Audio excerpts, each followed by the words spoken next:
Team USA Baseball for the World Baseball Classic just gained an extra 2 players to their roster in key positions. The UFC 324 card takes a big hit with a big fighter announcing she will no longer be on the card due to an injury. Dante Moore announces he's returning to college football, shaking up the NFL draft even more, and John Harbaugh just became one of the highest paid coaches in NFL history with his new head coaching job. Today is Thursday, January 15th, and welcome to the Caleb Perez Show. Obviously, we have some big news coming out over the last couple of days. I didn't record yesterday because all these news didn't come out until later in the day. But we have some big news, including a sport I really don't talk about a whole lot in the UFC, which will be interesting to talk about. But starting off with baseball, then I'll get into UFC, then I'll get into college football news to talk about, and then I will get to the NFL news to talk about. So, starting off with baseball, as 2 new members have officially joined Team USA. First of all, if you thought we had seen the last bit of Clayton Kershaw in baseball, you are wrong. Clayton Kershaw will hit his last hurrah in his baseball career to the World Baseball Classic as he is officially a member of Team USA. He is joining Paul Skeens as a member of Team USA's pitching staff. Now, obviously, Team USA was kind of held back by pitching their last time about. I think Nick Martinez is their best pitcher, which isn't exactly the greatest thing to talk about. But we got Paul Skeens now. We have David Bednar. We have Clayton Kershaw. Team USA's pitching staff looks very good, and an already stacked roster for Team USA continues to get even more stacked. And I'm really excited to see how Kershaw is going to do because it will be interesting to see Kershaw and what will be the last time, most likely the last time, we see him playing baseball. And of course, the second member of the roster coming out this morning.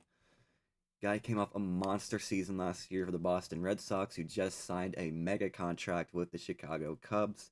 That, of course, is Alex Bregman. He has officially announced today, or he announced this at his Cubs introductory press conference, which happened not that long ago, that he will officially be joining Team USA for the World Baseball Classic, stirring up the left side of the infield, and now giving us a hypothetical, at least, batting order for what Team USA is going to look like in the World Baseball Classic. So yeah, just to go over what I think the batting order will look like, at least according to Talking Baseball on X/Twitter. But it'll be Cal at catcher, Bryce Harper at first, Gunnar Henderson at second, Bobby Witt shortstop, Alex Bregman third base, Corbin Carroll left field, Byron Buxton center field, and Aaron Judge in right field. So Team USA's roster, or the batting order at least, does look really good. And with these 2 additions, Team USA's roster for the World Baseball Classic gets even more stacked. And I am really, really, really excited to watch the World Baseball Classic this season. It's turned out to be a very good one. Moving over to UFC, we had some unfortunate news get announced yesterday in the UFC, but Kayla Harrison suffered a herniated disc during her training camp. She was supposed to be a part of the championship co-main event. Was supposed to be the championship co-main event in UFC, but as of yesterday, that fight is officially off due to Kayla Harrison's neck injury. I believe it said it was a herniated disc, which required surgery. So Kayla Harrison versus Amanda Nunes, at least for the time being, is off. Now, I do fully expect these 2 to have their fight eventually. After all, this has been a really hyped up women's fight ever since Kayla Harrison won the belt last summer. And just because it is unfortunately no longer happening for UFC 324, which is just, I believe, a week away. But it will happen eventually. Just give it time. So going over the main card now. Obviously, 4 of the fights on the main card are still intact. They are still going to happen. Obviously, the main event doesn't change at all. It is still Justin Gaethje versus Paddy Pimblett for the interim lightweight championship. Fighting for the interim belt due to Ilia Toporia's extended leave of absence for the UFC to handle his personal matters outside of the octagon. We hope he gets through those soon. But some fights move up. Arnold Allen versus Sean Silva has been moved up to the main card. They will open the bout 324 happening next weekend, Saturday, January 24th on Paramount Plus. UFC's first event on Paramount Plus after 6 weeks away We need UFC back. Making the full main card, Arnold Allen versus Chance Silva will open it. Natalia Silva versus Rose Namajunas. Waldo Cortez Acosta versus Derek Lewis. And Derek Lewis trying to put together one last argument for maybe one more title shot before he chooses to retire. The new co-main event will be Sean O'Malley versus Song Yadong.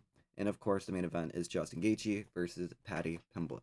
So it is unfortunate what is happening with Kayla Harrison and Amanda Nunes. We pray for Kayla Harris. I pray for Kayla Harrison to have a quick recovery so she can get back to the octagon, because she has been one of my favorite fighters to watch in the UFC since she joined at UFC 300. But at least for now, we have what UFC 324 will look like. UFC also announcing a little bit of a March 28th fight night card, with the co-main event being Alessa Grasso versus Macy Barber 2, and the main event being Israel Adesanya against Joe Pyfer. That's going to be a good fight. A couple of great fights there. But yeah, that is the news for UFC. Obviously, prayers to Kayla Harrison for a quick recovery. We look forward to getting her back in the octagon sometime soon. Moving over to second to last really big piece of news to talk about, and that is, of course, the college football transfer portal. We've seen some big guys go. Cam Coleman recently announced his commitment to Texas, and obviously we've seen some big ones. Ohio State got the kicker out of Baylor. So for Ohio State fans who've been looking for their new kicker, especially after watching Jaden Fielding really shank the season away last season, they have themselves a new kicker. It is the guy out of Baylor. He is committed to the Ohio State Buckeyes, as well as a few other Buckeyes, announcing that they are coming back. But obviously, the big news in college football has to do with Dante Moore. Now, I talked about Dante Moore a little bit in my last video when I announced that Dylan Raiola had committed to Oregon after transferring out of Nebraska. There were some rumors about whether or not he would choose to go to the NFL draft or if he would go back to college football for another season, but Raiola did say that he would be willing to sit behind Dante Moore for a season if Dante did come back. Well, that is ending up being the case, as yesterday Dante Moore officially announced he is returning to Oregon for his final season of college football play. What does this mean? Obviously, I just discussed it. Dylan Raiola will be backing up Dante Moore next season, unless Dante Moore plays bad and Raiola takes over the starting job, which I don't think he will.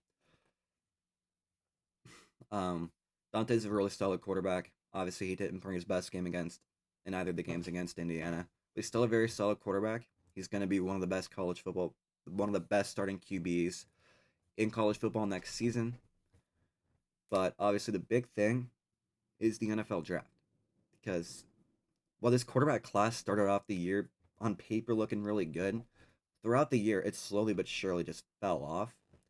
And now, with Dante Moore officially announcing that he will not be going to the NFL draft, it gets even thinner. Now, obviously, we know who's going first overall. It's going to be Fernando Mendoza. That's just basically solidified at this point.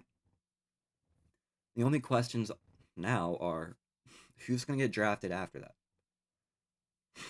There's a very good chance that we only see one, maybe two quarterbacks go in the first round. But that too depends on whether or not Diego Pavia and Trinidad Chambliss get granted their last year of eligibility or not. They're suing the NCAA right now for the right to their final season in college football. But if they get denied, they'll be in the draft. I imagine Chambliss will go in the first round, Pavia maybe very late second, third or fourth round. That's where I think Pavia would go. But if they don't go to the NFL draft, if they get their last season of eligibility granted, there's a good chance the first two, maybe even the first two rounds of the draft, see one quarterback go, and that quarterback's gonna be first overall in Mendoza. So it is big that Dante Moore is going back to Oregon. Obviously, outside of the two Indiana games, he did play a very good season. He was a big part of that Oregon Ducks offense being able to thrive for most of the year. And Oregon will be very happy to have him back for another season. And again, quarterback class this year looks really weak, but it could even add more to next year's quarterback class, which was when we expect Arch Manning to go. Now we see that probably Dante Moore going to go, maybe Julian Sand going to go too. So next year's draft class for quarterbacks does look, at least on paper for now, even more stacked. Now, obviously, we said about this year's draft and it really unwinded, but at least looking at next year's draft, as of right now, it does look very, very stacked. But obviously, as we officially eclipse the 10-minute mark of the video, there is one big piece of news to announce on. I know a lot of you have been waiting for it. Last night, it was announced by Adam Schefter that John Harbaugh and the New York Giants have come to terms on a 5-year, $100 million contract to make John Harbaugh one of the highest paid NFL coaches of all time, on par with Andy Reid. So, yeah, again, a 5-year, $100 million contract has been signed for John Harbaugh to become the newest head coach of the New York Giants. And just like that, the top head coaching candidate is officially off the board. Obviously, the Giants have been looking for some better structure and stability with a younger core, but they have not been able to find that under Brian Daboll. They will have more of that under John Harbaugh. He's a guy who's is experienced with having a bunch of first-year guys or helping develop young guys into MVPs. We saw Lamar Jackson went from the last pick of the first round, not many people expecting him to be the greatest thing ever, and to John Harbaugh leading him to becoming a 2-time MVP, including a 14-2 campaign in 2019. Harbaugh is used to leading young guys into positive futures. We saw that with Lamar Jackson, and he's going to have more chances to do that here. He's going to have a young quarterback in Jackson Dart, a young running back in Cam Skattebo coming off a major injury. So is Malik Neighbors, and overall very young New York Giants roster, both on the offense and on the defense. And obviously, with the Giants having a top 5 pick, we're going to see another young star get added to the New York Giants roster. I personally see them going defense, maybe a guy like Arvell Reese or Caleb Downs if they choose to trade down a little bit, because obviously we know how good Caleb Downs is, but I don't think people think he's going to go super early. So we could see that happen. But I do expect the Giants to add to the defense in this year's draft. Defense struggled a bit last season outside of maybe out front with Brian Burns. But at least getting back to the Harbaugh news, this is a really big addition for the Giants. Harbaugh was clearly the number one guy on the board for many, many teams. And now that he's off the board, they're going to have to scramble to get to the next best option. But, at least for now, New York Giants finally have their new head coach. Obviously, it was announced that Joe Sheen, their general manager, is staying put for another season. So we'll get to see John Harbaugh and Sheen work for at least a season. Whether or not Sheen lasts after this next season, I'm not too sure just yet.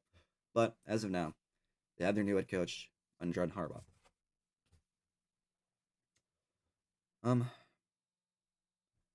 he's officially signed it.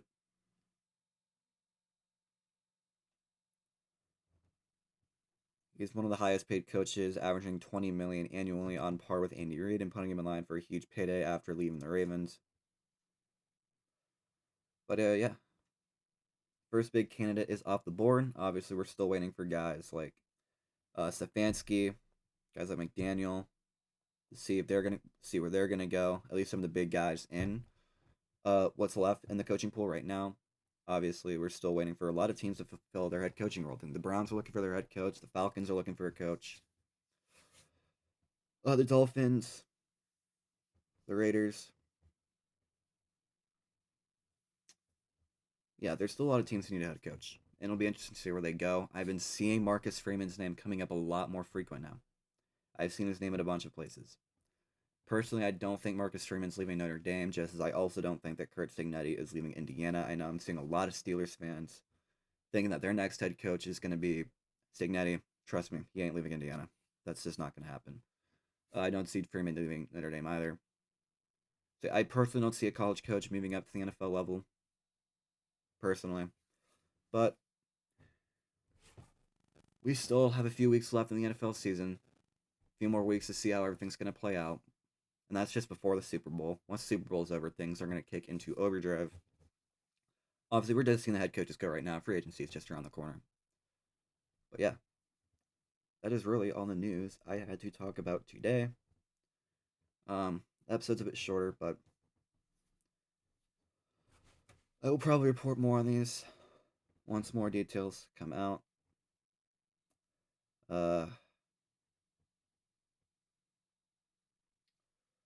Let's see if there's anything big.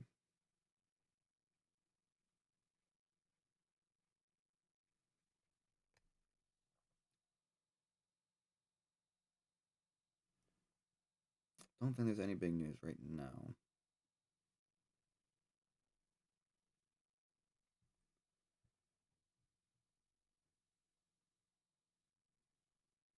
But yeah, as far as the head coaching tracker goes, just to get back to it, like I had said, obviously New York Giants are officially off the board with John Harbaugh. There are still 8 other vacancies available. The Arizona Cardinals, the Atlanta Falcons, the Baltimore Ravens, the Cleveland Browns, the Vegas Raiders, the Miami Dolphins, the Pittsburgh Steelers, and the Tennessee Titans are still looking for their full-time head coach. So obviously Harbaugh is the first domino to fall, but we are still waiting for a lot more.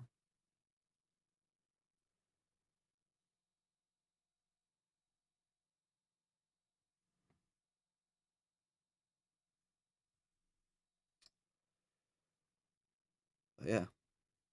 And the Baylor kicker who committed to Ohio State's Connor Hawkins. He was a perfect 37 for 37 on extra points and 18 for 22 on field goals with a long of 54 yards in 2025. He was 3 for 4 from 50 yards field goals. But yeah, that's a kicker Ohio State is getting, and they finally have themselves a kicker that people consider good. Yeah, we'll do it for this episode. I'm gonna make another video, I think tomorrow, because obviously WWE's Royal Rumble is just 2 months away. I will get to my Royal Rumble predictions soon. Obviously, we saw the biggest of big title changes happening last week when Drew McIntyre beat Cody Rhodes for the undisputed WWE Championship. And we saw Finn Balor emerge himself as the #1 contender for the World Heavyweight Championship, CM Punk's belt. That will be on this coming Monday in Belfast, same day as the National Championship game. So, I will make a video talking about WWE soon. I've been needing to make a video about WWE soon because the fans are really apathetic about how things are being run. People went from really liking Triple H to John Cena's last match, people openly chanting "Fuck you, Hunter," which is not exactly a good thing for wrestling. But yeah, the WWE's Royal Rumble arena, the construction looks like a total disaster. To the point where I am starting to ponder whether or not they're going to have to delay the Royal Rumble because the building's not ready yet. Like, I'm not even joking. They're building it on the fly. It's not been good. But yeah, I need to make a WWE video soon.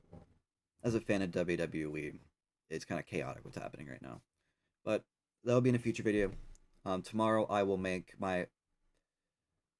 Will I make the national championship prediction tomorrow? No, tomorrow I'm making my NFL video. Divisional round starts this weekend. We got 4 games, 2 in the AFC, 2 in the NFC. Winner of those games, the 2 games on either side, will see each other in the championship games, the AFC and the NFC championship games. And obviously the winner of those games play each other in the Super Bowl. But we have the divisional round this weekend. I will make my prediction video tomorrow. And over the weekend, I'll work on a WWE video. So, till then. And then on Monday, I'll have my national championship video. So, till then, thank you for joining me. I'll see you all next time. Peace.